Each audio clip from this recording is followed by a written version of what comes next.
I'm also curious about now that you've done a lot of interviews, you've had a lot of experience with the Twig podcast as well. What do you think are the biggest pitfalls for interviews? And if you feel comfortable maybe sharing any experiences and how you learned from them. I'm not, let's see, I don't think, I mean, generally speaking, I think I've had a pretty good experience with interviews. I would say that probably the mistake that comes up most often is if you have multiple people, like say on a panel, Yeah. and you just throw out a question, but don't direct it to anyone, and then there's like a long pause, and then two people might try and answer at the same time. So it's better to like, in more of the panel type of situation, it's better to say, okay, Bill, or okay, now Sally, what do you think? And then when you actually, and that's actually also better because if you strip out the audio for, let's say that was a video and you stripped out the audio for the podcast, then it Right. helps Right. the listener understand who's speaking. And when you're just like, okay, Bill, what do you think? Then they're like, okay, Bill's speaking. Okay, Sarah, what do you think? And they're like, okay, Sarah's speaking. So that, in panel situation, I think that would help. But I would say the other thing I would recommend for like an interviewer to do is send out a list of questions. Just, I mean, Yeah. I don't think that, and I'm not even interviewees will even look at it that much, but at least it's not a surprise, right? Right. And Right. at least you'll be able to get a general sense of what's going to be asked, or there might be one question where it's like, no, let me think about that. But even if you think about that for 30 seconds, I think they would be able to come up with a better answer rather than just everything being real time, live, asked impromptu. Right. So Right. I would suggest that as well. Yeah. I know you do that, but there have been times where even there are actually a number of times where I just jump on. It's like, hey, what about this? What about that? Like, Right. okay. Yeah. I guess a challenge with that is just the volume. I mean, because you do so many, or it feels like you do so many interviews. Do you do that level of prep, like create a detailed list of questions for every? Whoa, so that's it. So if you're spending more than 15 minutes on questions, you're doing something wrong. Like if you're spending more than 15 minutes on prep, I don't. Right. Okay. So it's like, again, I'm talking. For me, if I'm setting up a panel for a discussion on a topic of interest to me, Right. I already know what I'm going to ask. Right. It's already a topic of interest to me, and so then you just come up with 5, 10 questions, and you're done. Just send it over, and then I basically have templated messages, right? Yeah. Blah blah blah blah blah. Just copy paste, put a link to the questions, and you're done. 15 minutes, and then record the panel, and then you've got some editing to do, right? So Right. so let's say a Twig podcast episode might be 15 minutes of prep recorded, let's say 15 minutes to an hour of editing. Right. And let's say a video interview, I would say that if you're doing YouTube, if you're doing video, the editing is going to take you a long time at the beginning. But then once you get used to it, it's going to decrease. But at this point, I would say it's about 15 minutes of prep, maybe also adding about 15 minutes for back and forth on scheduling and things like that. Right. But I think that later on it becomes, and especially if you have a community, it becomes easier to put a group together. Right. And then from there, you record, let's say that's like an hour and 15. Although I would say that that's not optimized. That length of time is absolutely not optimized for YouTube. Nobody watches. Despite people like Joe Rogan, I think that the optimum time is 10 to 15 YouTube. But let's say you spend hour and 15 to record a longer in-depth discussion of some kind. And then depending on, again, if you have a template like I do, for some discussions, I could just drop it in and then I'm done. Yeah. You just drop it in the video and then you cut off a little bit of the beginning, cut off a little bit of the end, and then publish, right? And then it's just time to upload. But for the more complicated ones, yeah, you could spend an hour or 2 hours editing if it's complicated. But if it's easy, then it'll get faster and faster. Again, I don't know if how much you want to focus on YouTube versus podcast versus whatever, but you can get it down to be fairly quick. Yeah, that's great to hear. And it sounds like at the beginning there's a bit of infrastructure that needs to be built, the templates, just the knowing in your head the steps in the process. And maybe after a couple times of doing it, then you can really optimize. But I guess it's like starting anything new. Well, but I would also say that process is not really optimized for YouTube. That's probably why my YouTube channel kind of sucks, right? Because a really good YouTube channel you'll see a lot of jump cuts. You're going to see a lot of editing to keep the content as interesting as possible. So then you're going to have to balance, do I want really engaging content where you've carefully edited the video? Right. Or do you want to save your time? And so for me, my objective is not to become a YouTube star. So to some degree, I don't care, right? What I'm looking for putting out content that is deep and has meaningful insights. And I think based on that, I don't think people care so much about having it be carefully edited. So I'm not going for a general audience in terms of my specific objective. But for you, if you're trying to become a famous YouTuber, then I would say, yeah, you need to edit a lot. You need to spend a lot of time editing.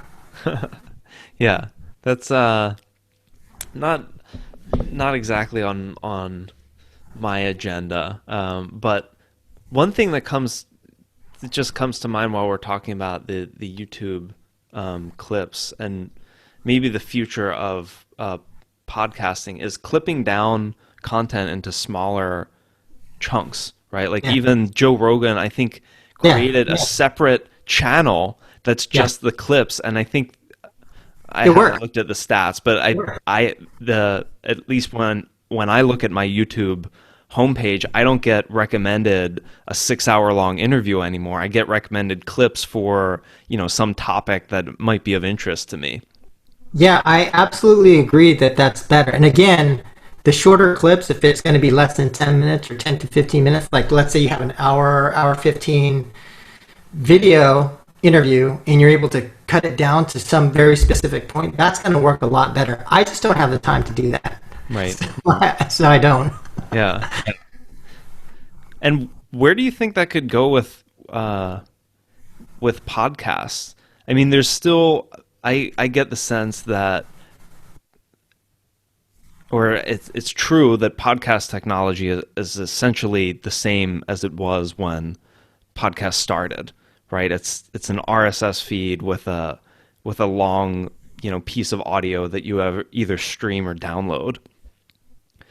And now with a lot of different companies like Spotify getting into it, do you see any, or I guess what kind of technological changes do you see, or would you like to see in the podcasting world that might help evolve podcasts to be even better? I mean, for me, it's not. I don't think there's very much else technologically that you can provide, except for maybe having kind of like a similar notion to YouTube, where now you can kind of know where different points are. And so, like, if there was a way of being able to skip through to different sections in the podcast, I think that would be useful. And so for us, for example, like if we're doing a Twig episode and we're covering articles, and then you could just skip to the specific one. I think that would be helpful, but that would only be helpful for a certain portion of the audience, right? What we've noticed on the podcast is that a lot of people, when they're listening to a podcast, they actually appreciate the length. In fact, some of our longer episodes, like we thought that maybe people would want shorter podcast episodes, but there's actually not much of a difference. And in fact, some of our longer episodes have better retention than our shorter episodes. And I think that's just because of the consumer behavior, listener behavior, when it comes to podcasts versus YouTube, right? Like YouTube, you're kind of fully engaged and you're kind of watching and you're sitting at a computer. You're really actively trying to watch that thing. Whereas in a podcast, it's a lot of people, maybe not right now, but typically a lot of people have listened to the podcast when they're commuting, when they're on a run, when they're doing other things. For them, actually having a longer content is actually better. Yeah. Yeah. And I have, personally, I have a weird association between Twig and washing the dishes because that's what I am always doing when I listen to Twig. So that I remember distinctly there was one time I was on my way to work and I listened to an episode, and randomly the idea that I should be washing dishes popped into my head. Yeah. But yeah, the that makes sense. The way that people engage with podcasts is different. So, you know, people maybe are more accepting of this really longer form style. One final question I had about interviews themselves is pushing back on guests if you disagree, and because sometimes, you know, things, especially in the Twig podcast, you know, can get heated. You mentioned sometimes that maybe there's some editing if somebody discloses something that shouldn't be out in public.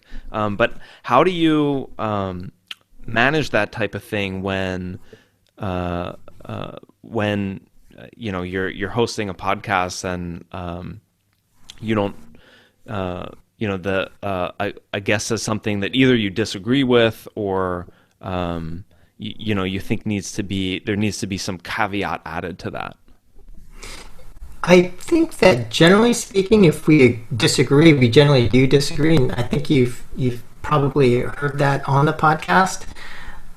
And again, it kind of goes back in cone theory, right? And like we do lots of stuff. We disagree, we make predictions, and we're not afraid to be wrong because ultimately, I think that, you know, we're just trying to learn and get better through discussion and debate. Now, I will say though that I personally, if we have a guest on, even if I disagree, I'll try to be as respectful as possible. I'm not, you know, I can't say all of the co-hosts are the same way, but I think there is a way of disagreeing without, you know, but with respect, and so that's the way that I would manage it. Is, you know, having differences of opinion is, I mean, that's just the way of the world. That's human nature, and again, I think that's fundamental to getting a better understanding of a topic is by being able to engage around differences of opinion and talking through them. And so for us, we try not to run from fact. We like to highlight them and try to understand, well, why does this person think differently or have a difference of opinion about something? So yeah, for us, it's relatively normal. Yeah. I think that I mean that's something that makes the podcast special. That you can have those kinds of open conversation and back and forth. Yeah, that's great. So, what is the process for finding interviewees and guests? I mean, I'm guessing you get a lot of inbound now, and a second factor that probably makes a difference is now that game makers and deconstructor of fun are pretty known about around the industry. When you reach out to people, you have this long track record to point to, which I'm sure gets people excited. But what is the process, or what was the process at the beginning for finding guests and inviting them to come on, and what does it look like now? It's actually fairly similar to when I first started. I would say that one of the great things about the games industry is that, I mean, I can't speak on behalf of everybody in the games industry, but I would say that a fair number of people want to help, right? There's a lot of really, really, even very senior folks who are willing to jump onto your podcast or YouTube channel, even if it's relatively unknown. And even one of my first videos, the very first day that I shot videos for the GameMaker's YouTube channel. One was at Scopely, and literally like 3 blocks away from Scopely is Jam City. So I pinged one of my friends, Brian Sapp, to do a video interview on, kind of mobile marketing. And that's, to this date, my #1 video is that one I shot on the very first day. And the audio is terrible. I had no idea what I was doing. Brian Sapp's a pretty senior guy at Jam City, but he was just a nice guy, and he was willing to be interviewed even for something that was completely unknown at the time.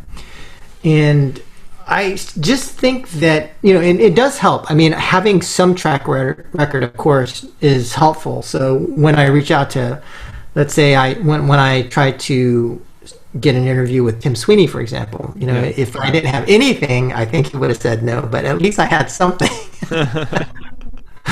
So, but I would say the way that a lot of content panels get put together is around the topic. Then I try to think who would make sense for the topic, and I just kind of reach out to them. Right. And I will say that, again, because we're in such a, I think we're very blessed to be in an industry where there are a lot of people who are very helpful and who are very open, that it's not that hard. And you see a lot of other kind of newish podcasters, or I don't see too much on the YouTube side. YouTube's kind of like a death trap, so I mean, maybe that's why. But at least on the podcast side, there have been other podcasts that have been launched. Guys like Joachim Akron, and I mean, he's been able to get incredible guests as well, right? So yeah, I think it's really,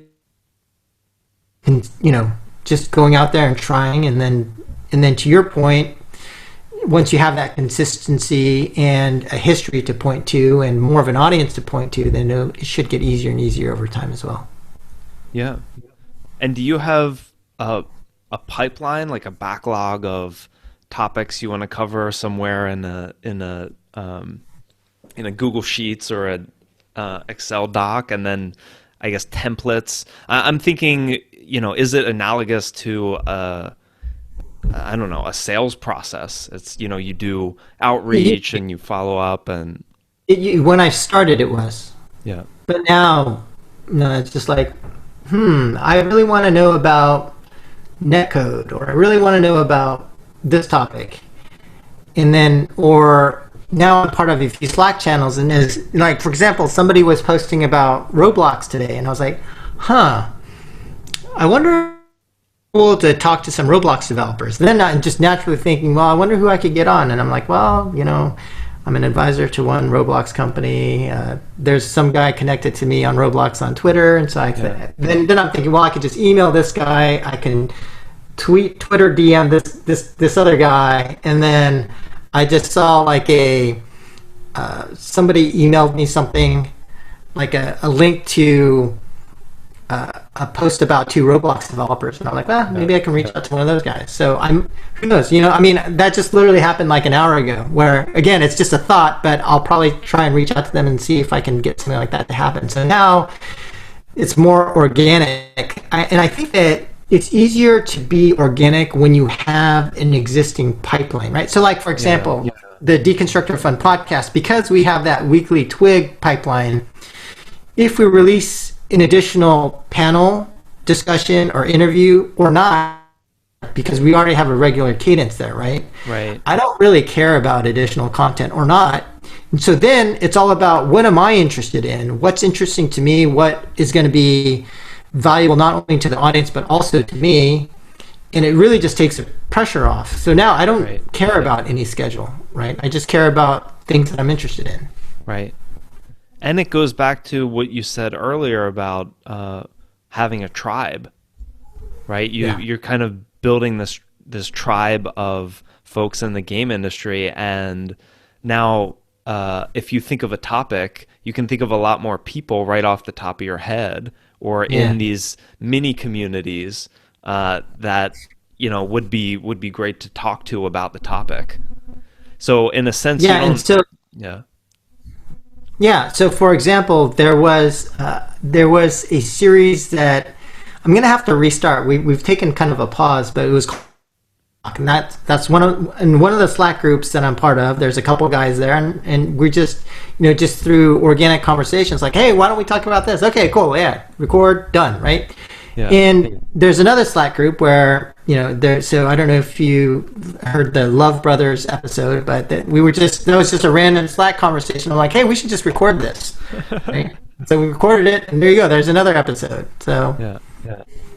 yeah, Yeah. Um, and so yeah, it's build a tribe. Yeah. Yeah, and it's a snowball effect. Well, I mean, for me, I don't know how I would do that, because if this podcast is about mastering different subjects, the first is about podcasts, so maybe that's a group. But I love hip hop, and I'd love to interview a bunch of old school rappers about how they became masters at their craft. But those are probably not tribes that are going to overlap very much. So I have to think about how to create that kind of snowball effect in this other context. Yeah. Great. So JK, I want to be conscious of your time. I think you said you might have to jump out a little bit earlier. I have till 6, but yeah. Okay. Um, So, uh, one thing that I always ask is about the legacy of your work, and I don't mean that in to sound fanciful or grandiose about the work, but I think game makers and deconstructor fun podcasts are having an impact on uh, uh, the games industry, and they're building a legacy. What do you hope that will be, and how would you describe it? Well, I would hope that we create a positive impact, right? And so whether it's with content that helps people learn, helps people get jobs, helps people get better at their jobs. I mean, I think that there's a lot of waste in this world, in my opinion, and there's a lot of mistakes that are being made. But I believe that the world is infinite. I believe that if people make better products, it's not stealing from anybody else. And so if people are able to learn something, if people are able to get an insight, if people are, even if they're, as long as we're doing something of value that people find, whether it's from learning or if they're just entertained by it and so it's fun for them, I would think that would be a good legacy to have. So honestly, it's just as simple as that. Yeah, that's wonderful. Well, thank you so much, JK. It's really been a great pleasure speaking with you, learning about your interviewing and podcasting story. And I'm really looking forward to uh, Lila's coming games and the future of these different podcast endeavors. For the audience, what if folks want to connect and learn more about you and your work? What are the best ways to do that? Probably LinkedIn. You can, I think my LinkedIn is like, actually, I don't remember my LinkedIn, but also Twitter. I don't really tweet very much because Twitter kind of scares me, but you can DM me on Twitter at JOKIM1, and I will generally respond on Twitter, even though I don't tweet that much. Great. Yeah. Well, again, thank you so much, JK, and really appreciate you coming on and sharing your story. No problem. All right. Thanks, Dan. Thanks, JK.